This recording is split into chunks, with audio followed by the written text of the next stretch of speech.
Hi, I'm Dr. Brian Hendricks. Thank you for being here on this channel with me.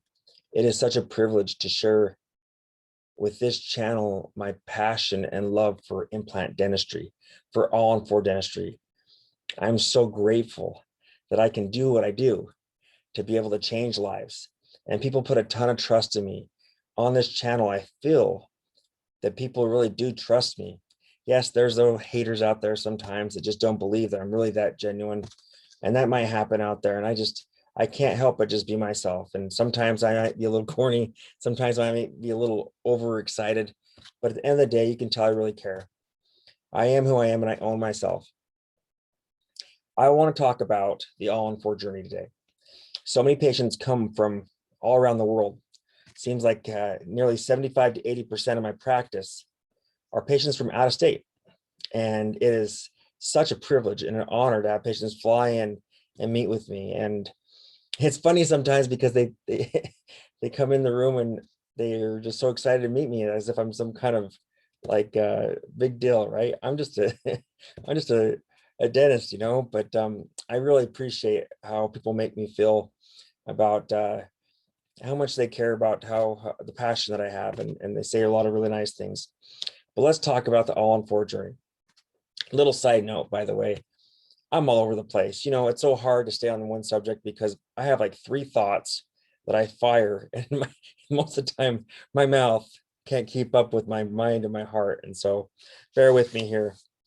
I'm a perfectionist, and so these videos actually are really difficult because I want it to be right. But sometimes that can mess you up too when you're focusing on trying to be perfect. So I'm just going to put this out there, okay? So here's the thing. I know who you are. You're watching this video because you're in a rut. You're stuck. You feel like you can't move forward in your life. You feel like there's just so much pain that you're tired of being alone, isolated, feeling almost rejected, disconnected. You feel oftentimes frustrated. You feel judged because we live in a world where first appearances, they are so powerful. And even if we try to get past it, as human beings, we make judgments, and oftentimes they're wrong. But nonetheless, I know how you feel, not because I've been you, but because I have helped so many people like you. And that's why I love what I do, is because it truly is the most amazing thing to see someone walk in my office that is so completely shy and intimidated and scared.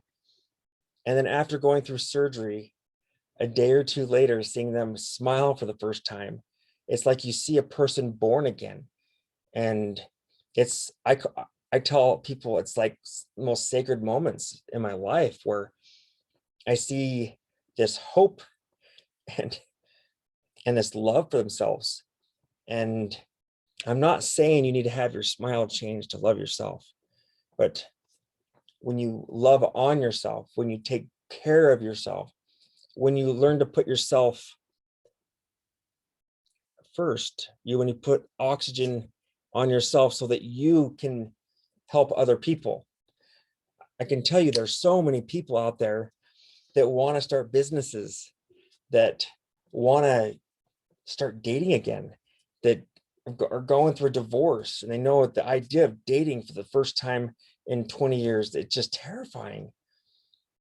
And you feel stuck, like, how could I do that with the way I feel and the way my health is, the way the current state oftentimes just seems hopeless. And I know that, though, because I've talked to so many patients and I've seen this transition. It's the most exciting thing. And so let me talk about this journey. I'm trying to stay on track here. Okay, I want to share a screen because what helps me stay on track is if I'm writing. Okay, so let me see. I'm going to share my screen here. Okay, let's go here. All right, so we're going to call this the all-on-4 journey. Okay. Okay, so here's you. And the first thing that you have to know is you have to know where you currently are. Okay. Uh, a journey is something where it's an experience. It's there's a lot of unknowns in a lot of journeys, but a common thread in this is that you have to know where you're starting. A compass is no good if you don't know where you're at on the map, right? So knowing your current state, and then the other thing you have to know is where you want to go, right? So if our goal is to go from here to there, here is a frowny face, and over here is this nice smile. Over here, you feel alone. You feel like you're stuck, like you're on the sideline, like you're missing out. If you just had a nice smile, if you just could stop feeling like everyone's judging you, if you just could walk in a room and feel like people are judging you on your personality, not because of your smile. If you just felt people could look past that. A side note is, there's the other thing I've heard so many times in the last little while, and that is, Doc, I know that everyone thinks this COVID thing has been hard, but it's been the best thing for me, because for the first time I could hide this without people wondering why. And it's so sad to hear that, but I've probably heard that 100 times in the past year. And isn't that sad? I don't know if you felt that way or if you resonate with that, but so over here on this side, you feel alone. You oftentimes feel unhealthy, like you just can't eat the things you like. There's a lot of uncertainty over here. Meaning, like, you don't know if you're going to be able to go to work some days because that tooth might flare up. Over here, there's just a lot of pain. And sometimes it's physical pain because the tooth can hurt, or your gums start getting really swollen, get an infection in the sinus. But there's a lot of emotional pain. I can take care of physical pain. I can change a smile. But what really gets me revved up is to see someone emotionally change themselves and feel whole again. I think at the core, I'm just a little boy that just wants to make people happy, right? It's like little Brian. Always been that way. My mom says that's the way I've always been. And I'm a healer, I like to heal people. And sometimes you got to kind of kickstart that by making a big change in your life. Makes you start to see yourself differently. And that's what this is all about. So over here, you have a big smile. Okay. Over here, you have confidence. Over here, there's more opportunities. Over here, there's hope. There's, a belief that the life is going to get better. There's new people.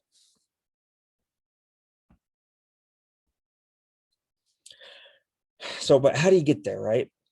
What does this journey look like? Okay, so bear with me. I'm gonna try to. I came up with a little concept here. It's like 6 a.m. To be truthful, I've been up most of the night. Sometimes I just can't get a thought out of my head, and I tried, but I said, I'm just gonna go to the office. I'm gonna get this out. I'm gonna flush this out. So, okay, so here you are. Let's call this Bob. Let's call him Bob. I don't know why Bob, but my grandpa's name's Bob actually. But okay, so this pen will stop acting up. Okay, so you're here. Sometime in your life, you fall into this rut, okay, this pit. I've heard it be called like the pit of despair, where you get stuck. Okay, sometimes that's like, it can happen really quick. Sometimes it's you go through a pregnancy and your teeth just seem to start to fall, just start to crack and start to break. Sometimes it can be an accident. Sometimes it can seem like it was just one moment, and all of a sudden from that moment on, it just got really bad. For a lot of people, it's gradual, meaning that fall into this pit where you don't like your smile and you start hiding yourself, you start refraining from going out and being around people.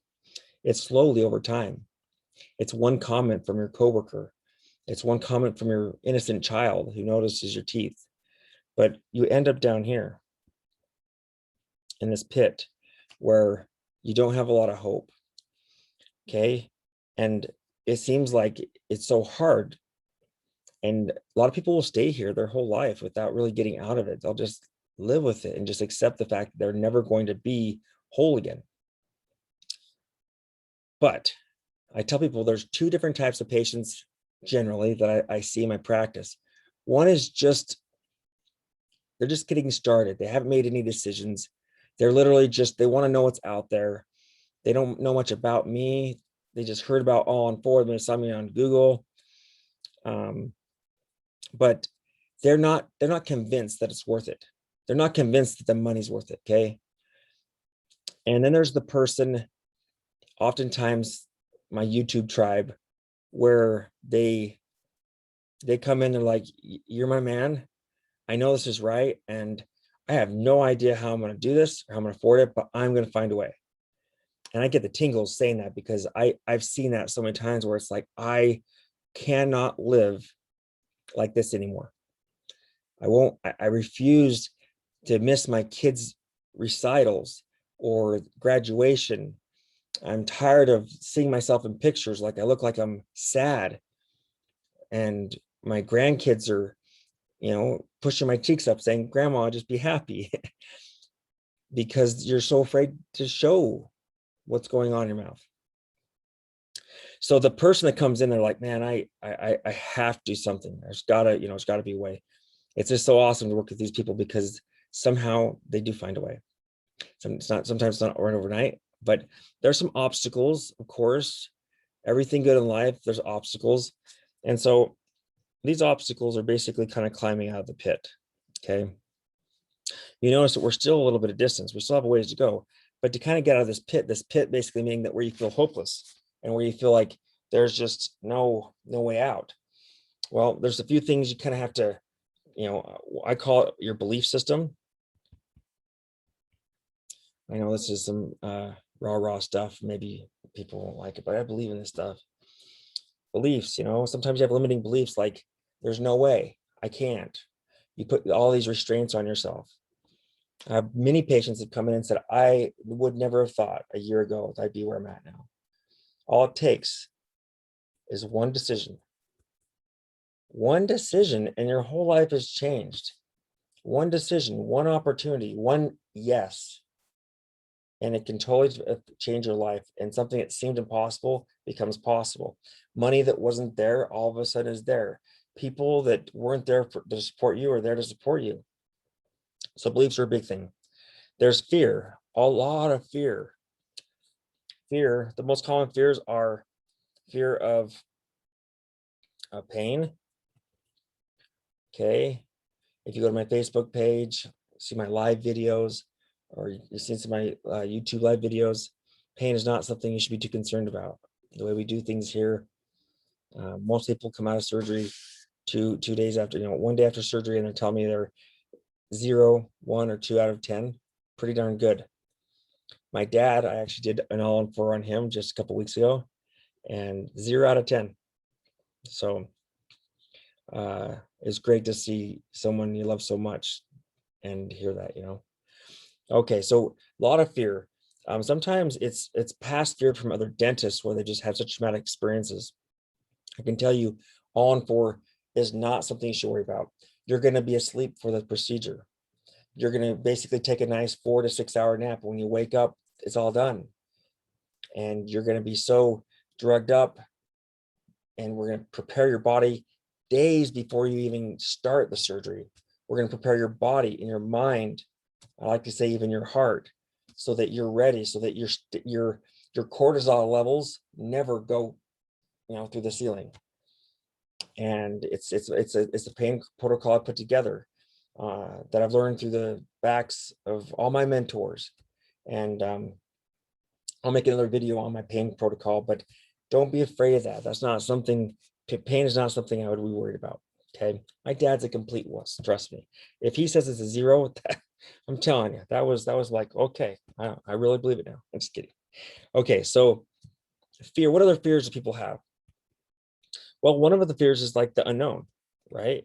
Well, I've done so much dentistry and it never seems to work. What's the chances it's going to work? The unknown could be, doc, how long will this last? Shoot me straight here, right? Like, here's the thing is like, so many people have had all these stacked experiences where they just started doubting that they could believe or trust professionals, that these professionals, all they care about is money. And I can tell you, people come in my office, they're like, doc, you are really genuine. You really do care. I can see that. And, I don't try to make everything public about the things I try to do to make a difference in the world, meaning the pro bono work and stuff. But I do believe in that. I just don't like to put it out there. And I just don't believe you get the credit for it when you're trying to sell yourself as that. And so, but I love what I do, and it's not about the money. I love what I do. I love changing lives. Okay, now here's the thing. The fear of the unknown is really scary. But if you do nothing, if you don't make that decision, if you don't take the risk, you don't take the chance, then you'll continue to stay in this pit forever. Miserable with your kids, miserable with your husband or wife, in the same job, same opportunities. So you gotta make a decision. I say, what, I'm better. I'm more than this. The big one that comes up all the time is finances. Okay. I don't want to steer clear of the conversation. I want to be straight with you guys. And so I'm going to talk a lot about finances today and also in the future. Okay. But I want people to understand that, yes, it is an investment. A lot of people think there's no way I could do that. I'm telling you, my practice is not full of dentists and doctors and lawyers. They're normal people. They're people like my mom and my dad.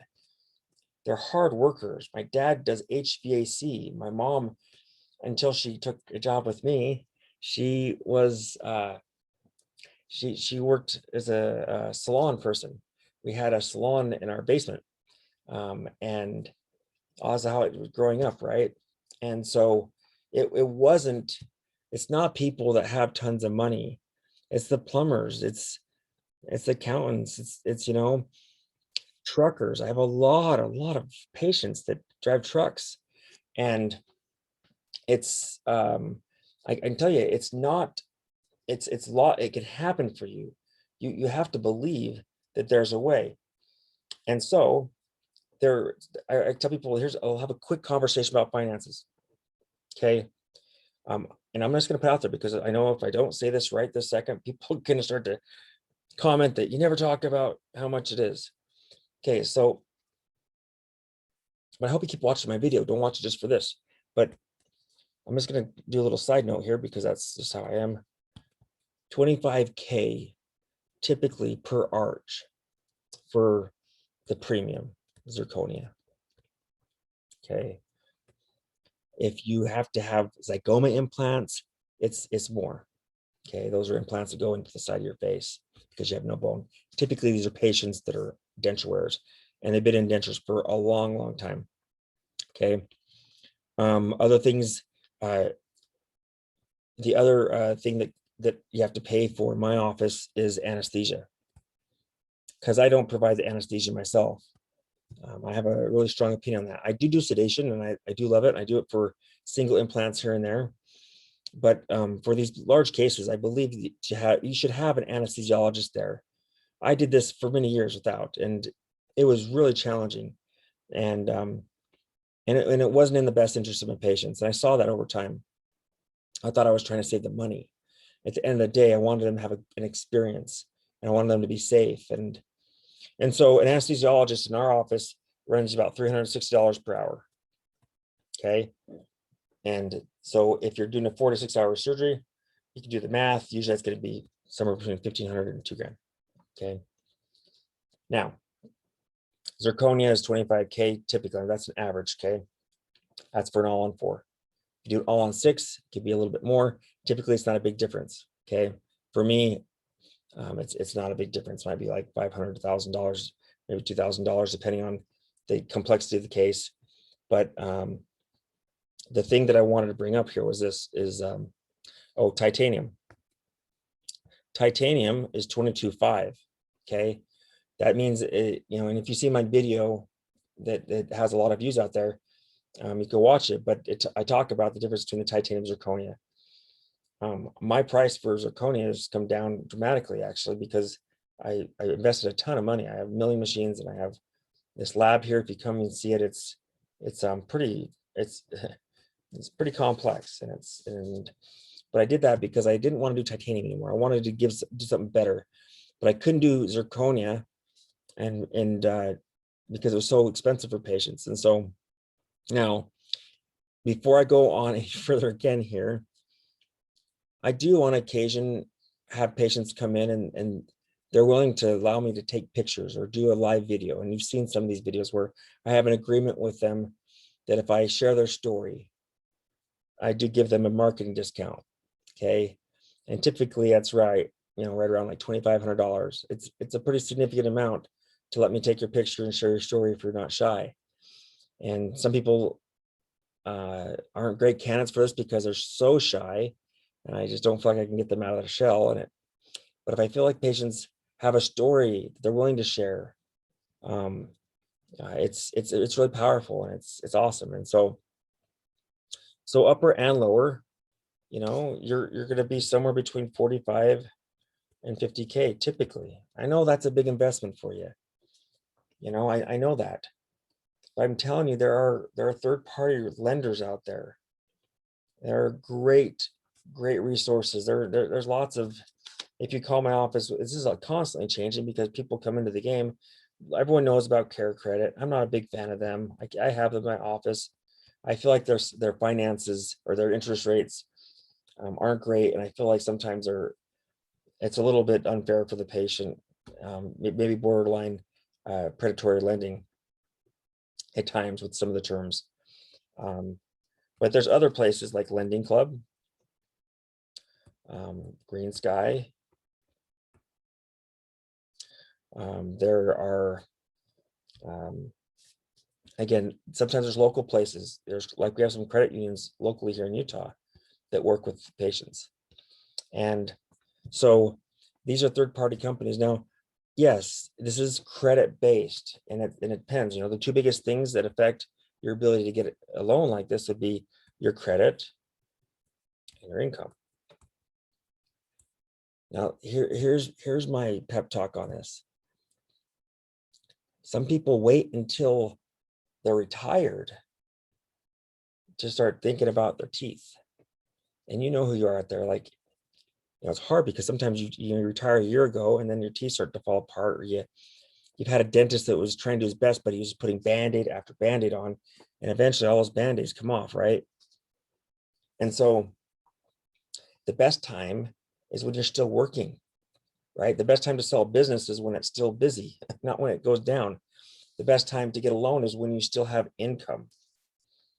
And when you're younger and you still have the vitality, you can earn more income. You can pick up extra jobs. You can show that you have the ability to earn more. Yes, it comes at a sacrifice. I get it. I know. I trust me, I work so hard.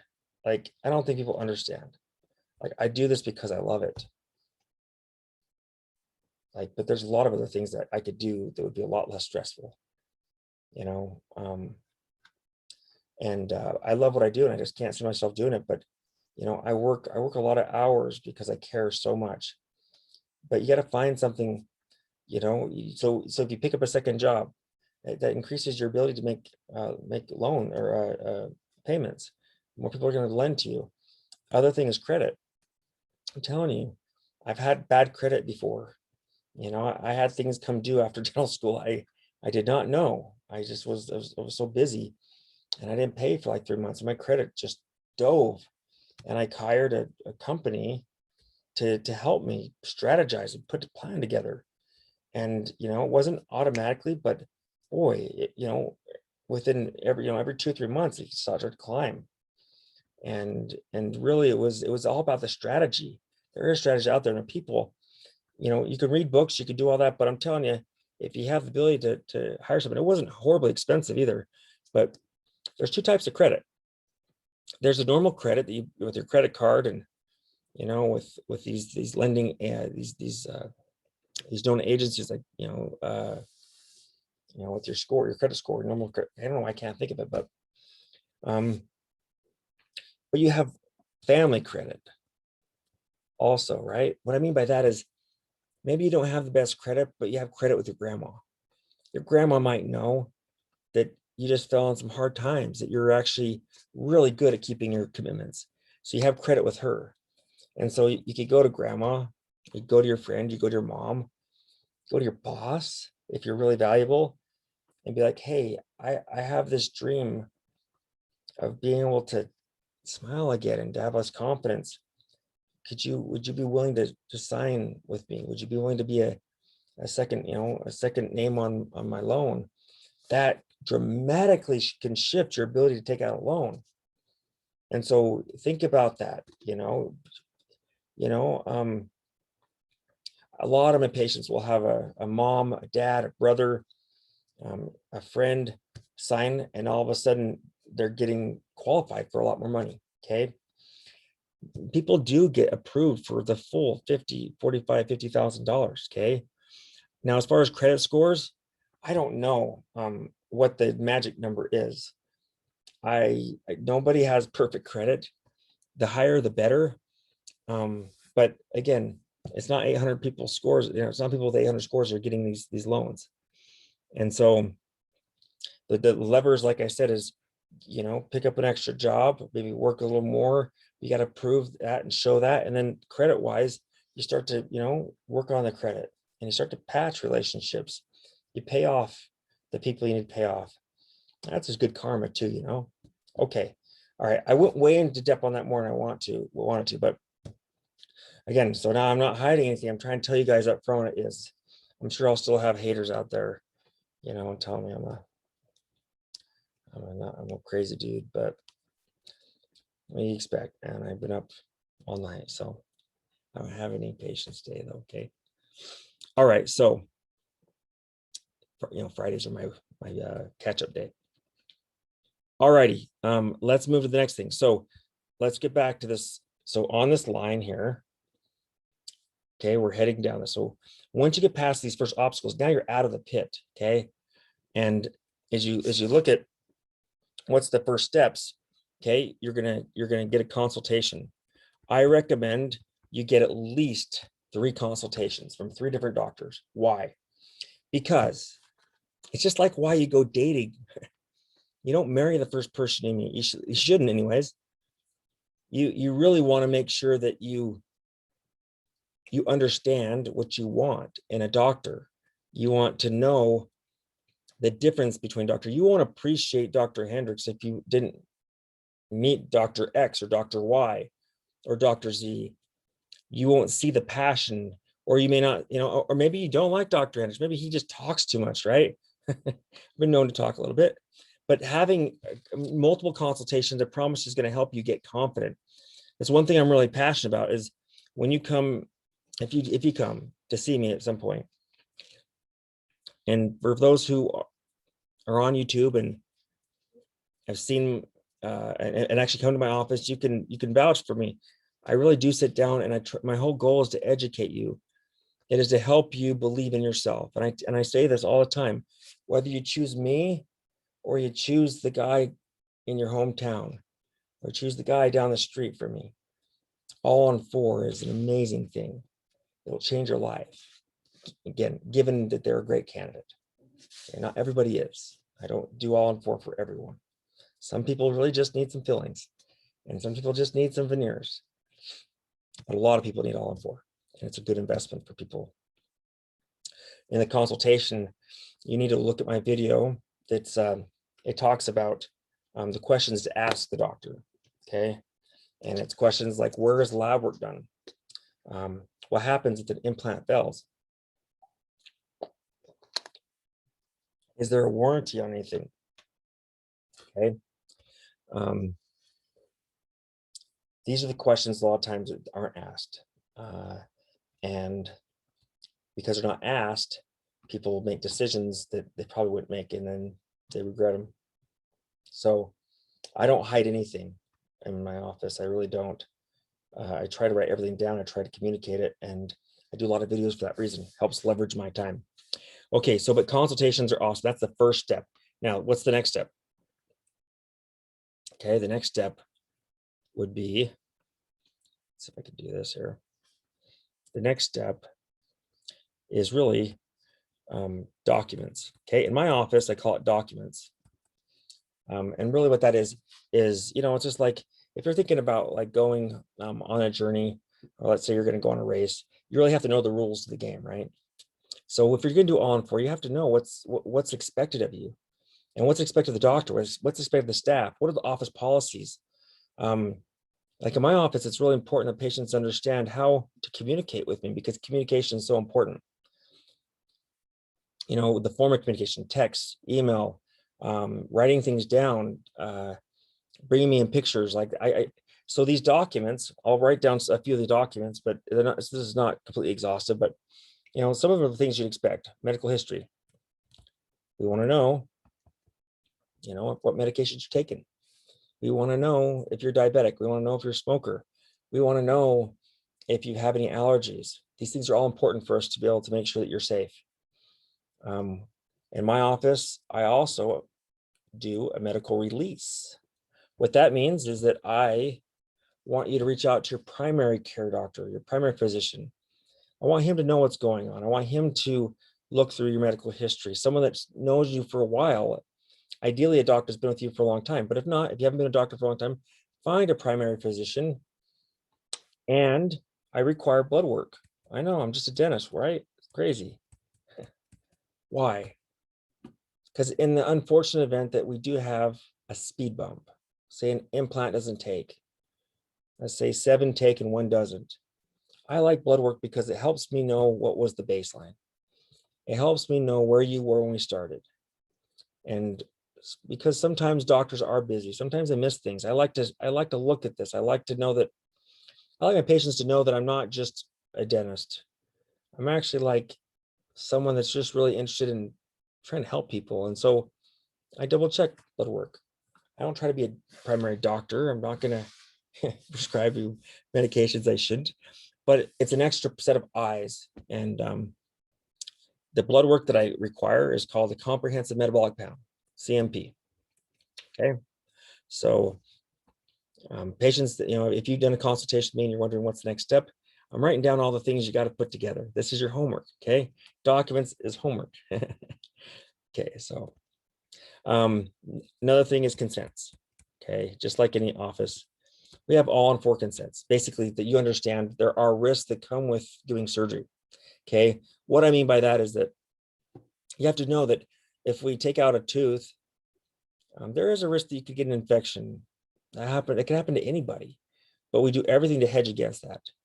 The risks are minor, especially because I, you know, make you do a medical release. I make you go get blood work. Like, we try to mitigate and minimize all those risks as much as possible, but you still have to sign my consents, basically understanding that you are consenting to let me to, you know, you're basically consenting to the surgery and to the policies of the office, the protocols. For example, I'll give you an example, something's unique about my office. Because we have so many patients coming from out of state, we really expect our patients to make sure that they, if we reach out to confirm the appointment, that they get back to us. So we typically try to reach out 7 days before to make sure you plan on coming. And that way, if we have you scheduled for 2 or 3 or 4 hours and you can't make it, we can put someone else in there. I'm so busy. You know, I'm literally booked out like 2.5, almost 3 months. And so I need to make sure the patients show up and that they're ready, that they've done their homework, they have everything put together. Okay. But consents aren't scary. I've never been sued. I've never had any permanent numbness. The worst thing that's ever happened. Well, I'll tell you the 2 worst things that ever happened that scared me. But one of my patients had an allergy to some lidocaine. It was like a type of lidocaine. It's called Septocaine, and the patient started to have go to shock. in my chair. And so I had to call an ambulance, and something he didn't know about, I didn't know about, but we handled it awesome. They came in, I jumped in the ambulance with them. This is like 4 or 5 years ago. And we went to the hospital, met his family there, and patient was just fine, but it was scary, and that can happen though. I do have a station. So I was, before the EMS even got there, I was pushing medications to control the allergy use, but, and so that's a great thing about being trained to that level, and my staff. And so, other thing I had once is that I had a patient that got an infection and had to go into the hospital and get on an IV. Actually, I've had 2 patients like that, but these are patients that are typically not in great health, diabetic, smokers. Typically, these are patients that we know going into they're higher risk. Okay. And so she went in, they get in the hospital, and it's not like they're on life support. They just basically had an IV put in and had, antibiotics for a day or 2. And they went home with an IV in their arm. And like over like 2 or 3 weeks, they just made sure they stayed on it and the infection went away. And so when these patients are still my practice, they're great. And they, people know they're sometimes poor healers, but this is, again, twice in, 8,000-9,000 implants. I think that's where I'm at. So pretty good. Okay, other documents that I require, caretaker consent. Why? Well, first of all, what is it? Caretaker consent is basically a document that says, who's going to be with you the day of surgery. And it's a communication form so that they know how to take care of you. When I let you go the day of surgery, I want to make sure that you're in good hands, that they know it's important that you are icing, that they know that you should be taking medication every 4 hours, that they know what to do if you start to drip a little bit of blood, that they know when your next appointment is to come in, that they don't freak out and think that something's wrong if you are a little drippy and you have a little bit of blood. So we want to communicate so that they are happy too, that they're not stressed or worried, that they have the right numbers to get a hold of me or one of my staff. And so it's a caretaker consent form. It's a communication tool to make sure that all parties are happy and calm. So then there's the financial agreement. Okay. So your consultation will oftentimes give you a treatment plan or treatment plan options, right? That's where it's like, hey, you could do A, B, or C. This works for me. When you come back, it's not treatment plans. Now you're basically going to take out one of those plans, and now we're going to make a financial agreement with that, meaning that, okay, let's say we're going to do one arch, and let's say it's 25K. All right, we're gonna basically put together a document that says these are all the things we're going to do. We're going to itemize it. And we do this in dentistry as a whole, but I do this specifically because it helps protect you and it helps protect me, that in the unlikely event that, say, you have to leave suddenly and go to another country or another state and you're not able to come back, that what happens if you aren't finished and you paid all the money down? Well, how much money do you get back? What's the value of that? That's what's spelled out in that financial agreement. Okay. And I think it's important to protect you, and it's how, so people's feelings aren't hurt, that people don't have to go to court to fight something that they, it's all written up at the beginning. That's why we have codes. That's, dental codes, medical codes, to be able to help make that clear before you even start the surgery.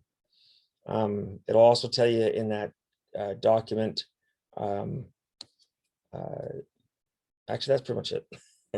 Trying to think if there's anything else. I don't think. Okay, so I'm trying to think if there's any other documents that we have here.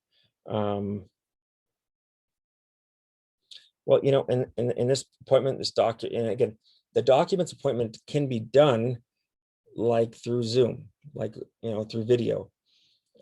You fill them out, and then I always like to go through them with them personally, with my office manager sometimes, but I'm always there to answer questions, make sure the patient still feels good about everything. Oftentimes patients will be like, hey, for example, like the consents talk about implant failures, right? Hey doc, what happens if we put all this money, I pay all this money, what happens if an implant doesn't take? Are you just going to replace that at no cost? Or are you going to charge me the whole fee? What's your policy? That's all in the consents. but I'll tell you what it is, because it's something it's should be asked all the time. Is rarely asked, to be honest with you, but I bring it up, and that is, like, for me, if you go through all the trouble to do the medical release, you go to your primary physician, you do, you've done everything you possibly can, and we believe that you are trying to keep all the rules, being on a soft diet, making sure your mouth is clean, rinsing with a water pick. And let's say in the unlikely event, again, 2% of the time, statistically, 90% of the time it works, 2% of the time you're going to have an implant not take. But if it doesn't, my warranty is basically 25-75 rule. That's what I call it. Okay.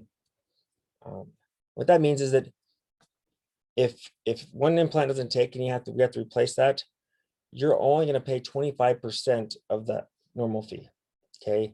What would be the normal fee? Well, that's why we have that financial agreement. You can see what the value of the implant is, right? It's not like it's 10 grand, right? I mean, a typical implant is going to be, anywhere from $2,500 to $3,500, I guess. And so when you're looking at 25% of that, you can see kind of where you're going to be. So it's not as scary. But the reason I do this, and I'm passionate about this rule, there was a time I would replace implants for free, and it wasn't serving me, obviously, because I had reckless patients not on soft diet. And what was there was we weren't yoked evenly. There was too much risk, asymmetric risk on the doctor. And then I had patients that would lose implants and they get frustrated and think it's my fault. And I'm like, you gotta adhere to the guidelines. These are rules to make it so you're successful. But I think it's a really fair way of approaching it to make it so that we both have each other's interests at heart. I will absorb 75%. There are doctors that make their patients pay 100%. That's one end of the spectrum where I feel like maybe it's fair sometimes, but if I believe that they've gone through everything they had, it's just bad luck. It can be just bad luck. That I'm going to step up and own it for them. Okay. And there's some doctors that don't require anything. They just replace the implant. I just don't think that's a fair way of approaching it. I want a patient. And it's like, sometimes if you've leveraged everything and you don't have the money, it's like, what do I do? Well, we can put you on a treatment plan, but I work with people, I do care, but I do want it to be a relationship. I don't want patients that are victims. I want people to own the fact that their bodies, their temples, you got to take care of them. You can't treat your body like garbage and expect it to heal. You got to be on a soft diet. You got to eat good, nutritious food. You got to get the good vibes, good emotions. You got to stay positive, right? And so this is all stuff I believe in, right? Okay. All right, guys. So that's something like we talk about in those consents. I try to spell out all the fees that could come up. Like, for example, here's another one. People don't never know about this. It's never asked, but I talk about it, and I also have it written in my consents, is that you can have an all-on-4, and how long is the all-on-4 going to last? Well, the zirconia, it can last the rest of your life as long as the implants stay healthy, right? The foundation has to be healthy. How do you keep that healthy? Well, you got to keep the body healthy, the temple healthy. You got to clean it regularly. You have to go to maintenance. And here's the thing. This is the hard thing. Like, if you haven't been to your cleanings when you had teeth, you've got to shift your brain, because you're going to spend all this money, and now you have to commit. Like, I make you sign saying, I understand that if I don't get cleanings, that my implants could fail. It could be short-term or it could be long-term. It could be 10 years down the road, or it could be 10 months down the road. Not likely, but it could. But I want to be so transparent with you that you have to have cleaning. Something that's in the mouth. It's like putting a boat in the water and all these barnacles get on top of it. It has to be taken out every so often and be cleaned off. You're a living organism, and you have bacteria in there. And so it's like, if it's a denture, yes, you can take the denture out. But these teeth, they're screwed in. They're constantly in there. Okay. So you have to have maintenance. Now, my policy is this: is if you want to keep that 25-75 rule so that you have that for the duration of your life, then you have to come back to my office every 6 months. You know, I can't guarantee something that another doctor is looking at. I mean, I can't do that, because not all doctors are equal, especially in this realm. There's some doctors that really know implants and they really take the time. And there's some doctors just throw them into the hygiene program, and their hygienists may not know a lot about it. And a lot of stuff can be missed. So you have to come back to my office if you want to keep that. But again, if you have a lot of confidence in a hygienist or an office, and this office reaches out to me, I will send them a video. I have documents to help them know how to take care of it. I am not trying to earn more money for your cleanings. I promise you, I actually don't like cleanings. You know, as much as I've wanted to not do them, I've thought about it. I just don't think it's right to do this type of treatment and not render it. I think I personally don't feel like it's right. I'm trying to judge any doctor out there, but it's kind of like, you know, if you're going to sell the car, you have to be willing to do the maintenance on it too, because I just think it's, you know, there's not a lot of doctors out there that really know how to do this. And so it's my responsibility to either teach doctors how to do it so they can do it in your hometown, or come back here, make it like, you know, a couple times a year, we're going to go to Utah, go once in the winter, you know, go once in the summer, make a trip out. You go down south, go to Zion's, winter, you can come up, do some skiing. So, okay. But like another example, I'm going to say, and this video is going way too long, but I hope this is good, because I think it is. So just bear with me. You have to watch this in segments, right? Okay, like for example, screws. I'm not talking about implants. I'm talking about prosthetic screws. Okay, here's something that people don't think about. I want you to think about. Okay, so an all-on-4 is, so if you have an implant, let's draw an all-on-4 here. Okay, so 4 implants, 1 bridge that connects it all. I'm gonna use this block as the bridge. And okay, so the connection there's a connection that screws from the bridge into the implants. It's a connector. We call it an abutment. Okay, an abutment is, it abuts against 2 things, it connects it. So that abutment is tightened down by a screw. We call it a prosthetic screw. Now, if you think about it, just like anything, you know, it's just dentistry. If that goes in and out, eventually it's going to wear. That's something it's under pressure and tension every time you take it on off. So the prosthetic screw really should be changed out every so often. In my office, the general rule is like every 4 to 5 times the device has been taken out, we'll replace the screw. Okay, that means, and a screw is typically between, you know, depending on the implant system, you're probably somewhere between $40 and $50. So, but we don't take out the device every time for cleanings. We don't want to. Again, I want to minimize your investment. So if we look in the mouth and it's like, wow, they're doing awesome. There's no plaque, there's no redness. When I run my brush under there or take some floss, there's no bleeding. Look on the x-ray, there's no bone loss. I'm like, man, you're doing a great job. You know what? We're just going to do this cleaning in the mouth. Okay. Then you have to take that screw out. That means you don't have, but we'll keep track of it.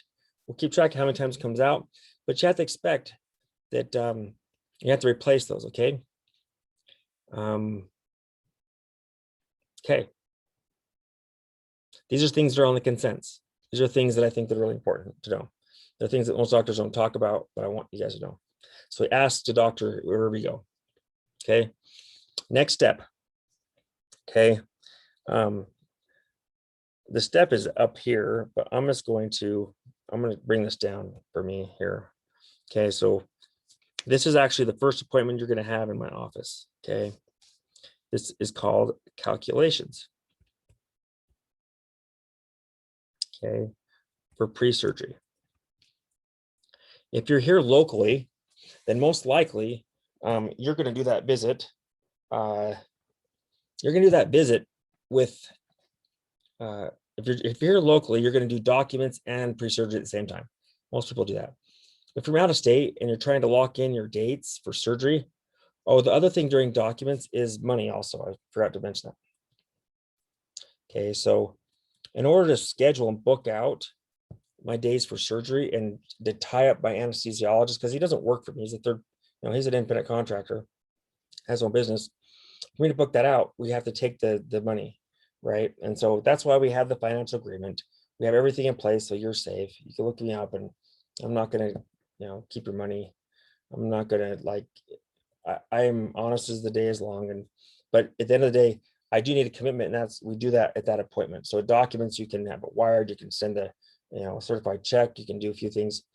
We can talk about that, but like for example, you can't pay the credit card, or if you do, you're gonna have to get charged 2.5%. That comes up a lot too. If you went to a car dealership and you tried to buy a car for $45,000, $50,000 and use a credit card, they're gonna say no way. How do I know that? I tried. But it's just so expensive on that. So okay, so you can use a credit card, but you're going to be assessed a finance charge. Okay, all right, this gets really exciting for me, because I'm gonna tell you, there's 6 visits to do all on 4.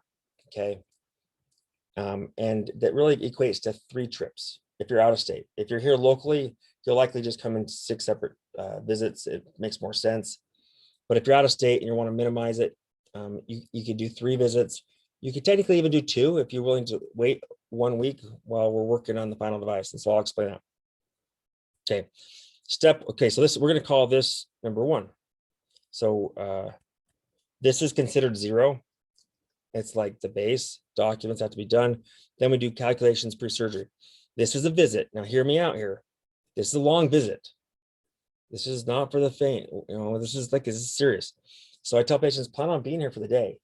It probably won't take the whole day, but I want you to know that don't schedule a 3 o'clock dinner because we're just taking so many measurements. I want to know, again, remember that journey I'm talking about, we're going from here and we're going over here to this ideal you. We have to know where you're at. Knowing where you're at on the map is so important to make that journey as easy as possible. So what are the kind of things we're doing in pre-surgery? Number 1, you're bringing me homework. I will give you homework at the documents visit. That's basically, I want you to bring me some pictures, some thoughts, some questions on what you want to see in a smile. I'm not going to make you write an essay, but I want you to become prepared of just enough that I can have a conversation with you that's going to be helpful at me getting inside your head. Okay. And if you're going to a different office in another state, another doctor, you should bring these in anyways. Use the homework things I give to my patients and make sure that your doctor knows. He needs to know, or she needs to know, what you want. They need to know what the target is. I can hit any target as long as I know where it's at. But if you don't know, that's hard. That's why this visit's important. Because if I can't get what I need out of you, then I'm going to keep on just pumping you until I'm not that intense. But what I'm saying is that I have a lot of ways to help understand a patient where they want to go. And sometimes they'll just say, hey, listen, doc, I have no idea. I trust you.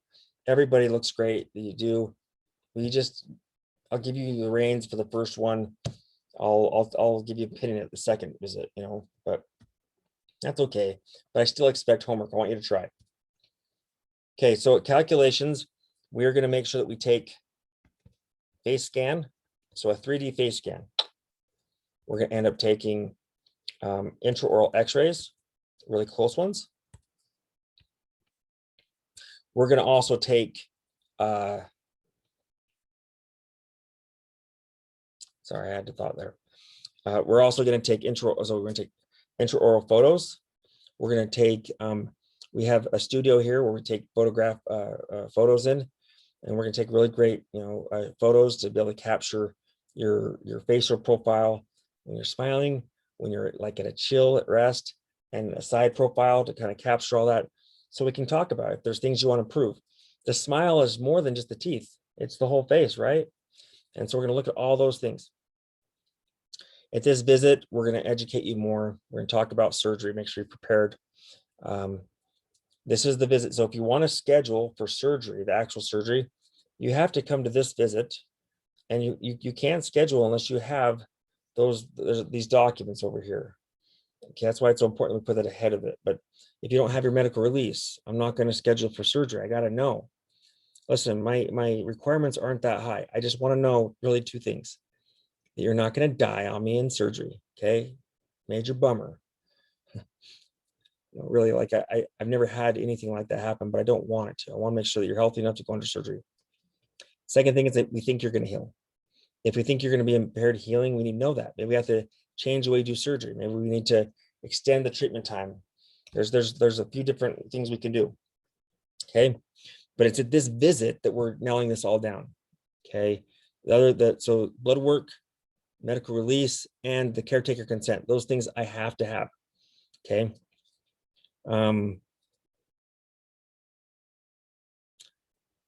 This is all done digitally, just so you know. No impression material, no goop in your mouth. Literally, we're just scanning. So much better. So much better. We're capturing everything digitally. We have these records, we'll have them for life, meaning if you have teeth, we're not going to lose track of where we were. Again, we're baselining where you are today so that we can land where we want in the future. But if we ever have to come back and have a conversation, I can pull up all that data because it's all stored digitally. It's so awesome. Okay. Okay, so first visit in the office during the first trip is calculations. The second one is surgery. I'm just going to tell you what these are really quickly. The third one is new smile with temps. Okay, these three can be combined into one trip. Okay, so like right now, the way our schedule is, it could change, but it's like you could do your calculations on Tuesday, you do your surgery on Wednesday, and then you do your temps on Thursday.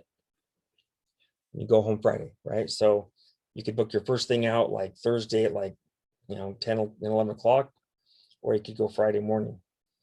If you come in, you're going to fly in like Monday night and you leave like Friday morning. Okay, so those are the first three. So surgery, and I'll talk about this a little bit more, but the second visit, so now we're talking visit 4 or day 4. Now we're going to do calculations again, but it's a little bit different this time. Now you've healed your implants, your gums, your smile, everything's changed. So we have to take new calculations so that we can adapt your smile to what is new. Your smiling is going to be big. You're going to be animated. You're not going to be hiding your smile anymore. And so you're going to come in and literally your smile will have changed so much. We want to capture that and then get clear.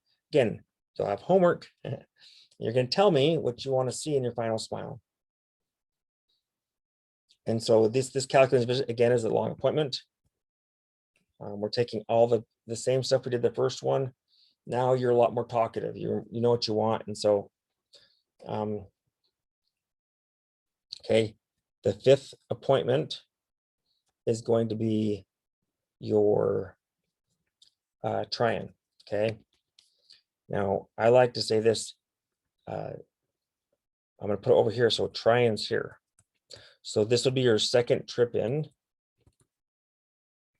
You'd come in on a Tuesday, or sorry, you'd have an appointment on Tuesday, so you'd come in on Monday, and then we do calculations, have that conversation, and then Wednesday is the day that I basically have with my team, with my designer. If I'm designing I'm doing most of my designing now. That we have one day to basically put that together, and then you come back on Thursday. So you have Wednesday off. You get the day off. Go to Park City. Go down to Moab. Do whatever you want. Hang out in your room. Go to Temple Square. Utah's awesome. You'll love it. But on Thursday, come in and we do a try-in. Okay, try-in is basically where you get to see the changes that you wanted to see before you go to the final. Even though I feel like I'm really good at what I do, I want patients to see what it's going to look like. My goal is to, in this try-in, that I want you to sign. So the outcome is I want you to be so happy that you're going to sign a consent that says, yes, I love this smile. And I want you to go ahead and make this smile into the permanent one. Okay. I won't ever have the final made until you've consented that this is what you want. Again, I need to know. It's all about clarity. So if for some reason you're like, I like it, but will you just change this and then just process it? I'll be like, I can't, because unless you see it, I want you to see and know what you're going to get. So I'm like, okay, let's just come back. Let's do a new try-on. Very rarely, I would say 95% of the time we do one try-on. We're that good. A lot of doctors, they do multiple try-ons. Again, it's because we take so much time at these planning visits. When you game plan and put a plan together, I'm telling you, the journey's not so bad.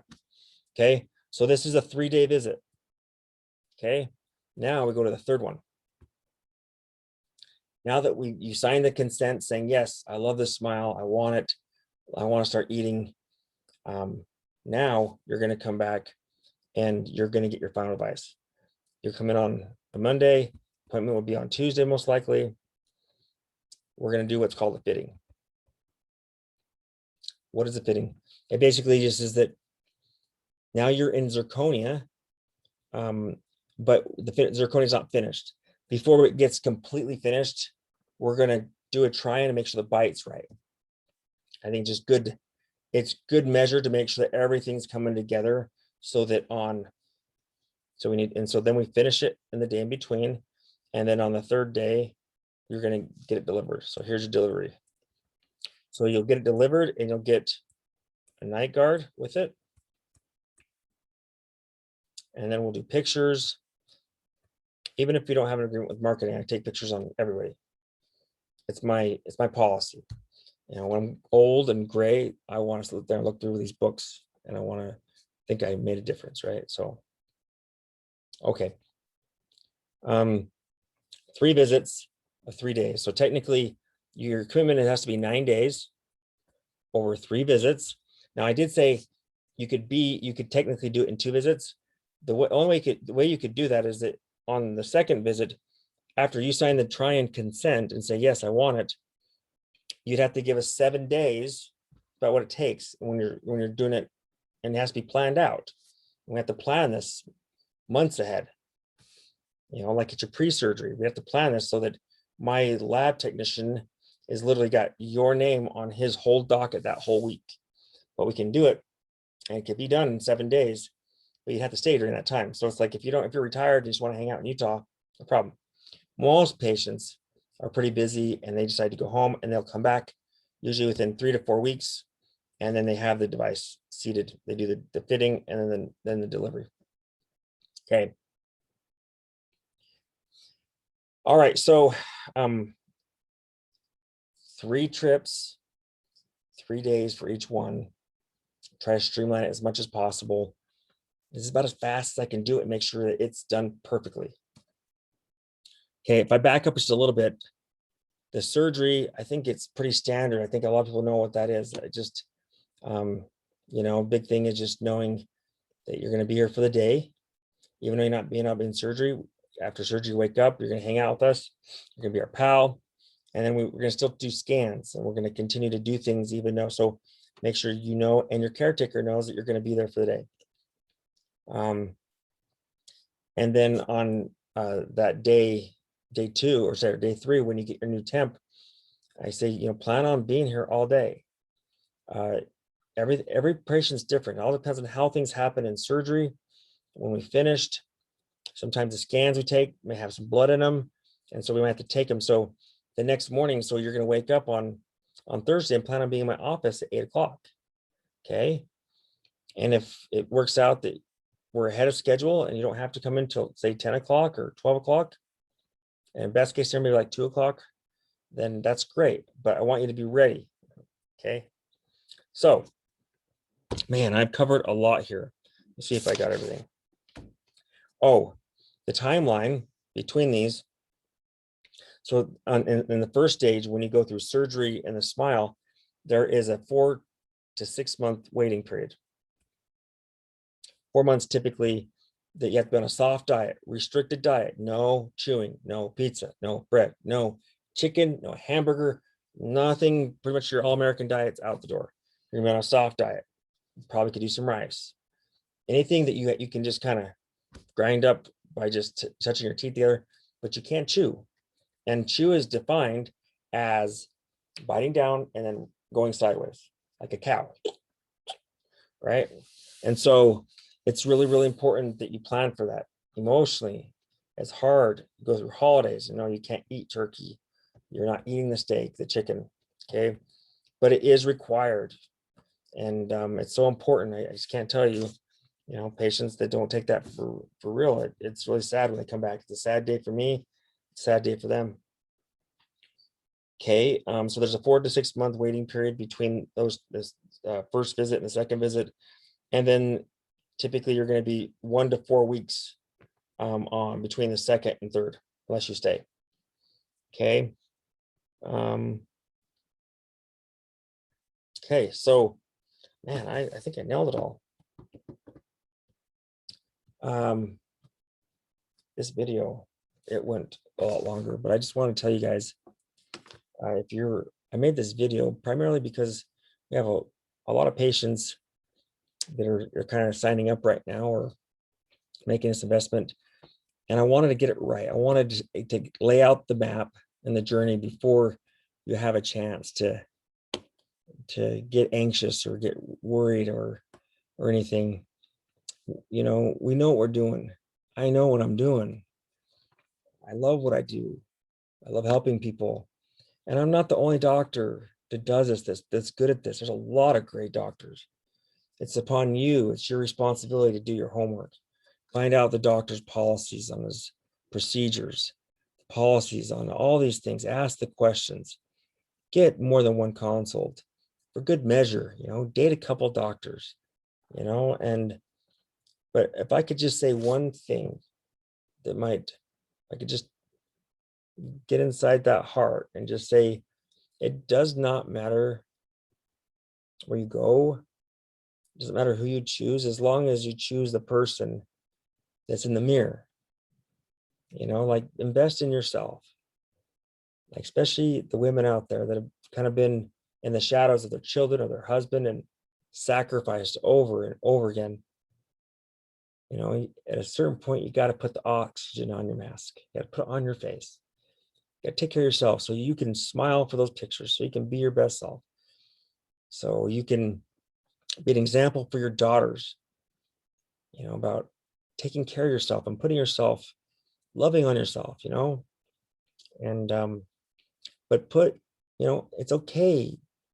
It's okay to prioritize yourself, because you know what, like, if you don't, what's going to happen? You're going to stay the same. You're going to continue to feel those feelings where you're stuck, where you're kind of being held back, where you feel alone, feel isolated, you feel trapped. You can't go forward, you can't go back, constantly worried about the unknown, no confidence. I mean, I understand it's a big investment, it's a big commitment. That's why you have time to work on it, get your credit up. Maybe you work a little extra, you get resourceful. I want to believe that, I choose to believe that anything's possible in life, and choosing not to be the victim. This is really rampant in our society right now, but I just want to say I really appreciate you guys watching my channel. I'm losing my steam, but I've covered everything that I need. But again, I hope this video was good for all people, including the patients that are working with me, or if you're going somewhere else, you're welcome to share this. Please like this, please subscribe, send it to your friends. If this is helpful for you, spread it, help people. Again, like, I really do care about people understanding this. Whether you choose me or not, I want you to know that this does work. Got to follow the process, follow the recipe. Here's the journey, and if you stick on the path, have a good outcome. Hey, again, I'm Dr. Brian Hendricks. It's been a pleasure teaching you the journey of All on 4. And I look forward to one day sitting down with you in my office or being on a Zoom call with you, be able to get to know you, your story, and be able to look at you and give you hope that you could one day have your dream smile. Thank you so much for being with me. Have a great day.